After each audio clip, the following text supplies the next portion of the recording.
தேர்தலின் போது பல வாக்குறுதிகளை அளித்து மக்களின் ஆதரவை பெற்று விஜய் ஆட்சி அமைத்தார். ஆட்சி அமைத்த சில நாட்களிலேயே தமிழகத்தில் பல குற்ற சம்பவங்கள் அதிகரித்துள்ளது.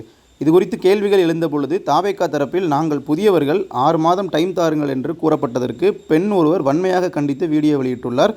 இந்த வீடியோ தற்போது இணையத்தில் வைரலாகி வருகிறது. இன்னைக்கு தமிழ்நாட்டுல நடந்துட்டு ஆட்சி வாங்க பழகலாம் பாணியில நடந்துட்டு இருக்கு. ஏன்னா எதை கேட்டாலும் நாங்க இன்னும் பழகிக்கல, நாங்க ஆட்சிக்கு வந்து இன்னும் 6 மாசம் கூட ஆகல, எங்களுக்கு டைம் வேணும், எங்களுக்கு 6 மாசம் டைம் வேணும் அப்படின்னு கேக்குறீங்க.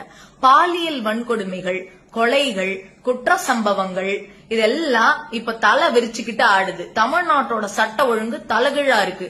போலீஸுக்கே பாதுகாப்பு இல்ல. அதை விட இன்னும் சொல்லணும்னா போலீஸாலேயே பாதுகாப்பு இல்ல. இத மாதிரி நிறைய விஷயங்கள் நடந்துட்டு இருக்கு. நீங்க இத பத்தி எதை கேட்டாலும் எங்களுக்கு பிராக்டிஸ் இல்ல, நாங்க இன்னும் பழகல, 6 மாசம் டைம் வேணும்னு கேக்குறீங்க.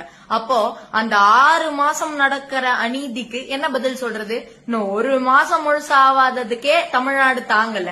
6 மாசம் வரைக்கும் நீங்க எங்களை ஆள பழகிறதுக்கு நாங்க என்னங்க உங்களுக்கு கொடுத்திருக்க ஹோம்ஒர்க்கா? தமிழ்நாட்டு மக்கள்லாம் என்ன ஏமாளிகளா? உங்களுக்கு ஓட்டு போட்ட மக்களை ஏன் இப்படி ஏமாத்துறீங்க திரு விஜய் அவர்களே?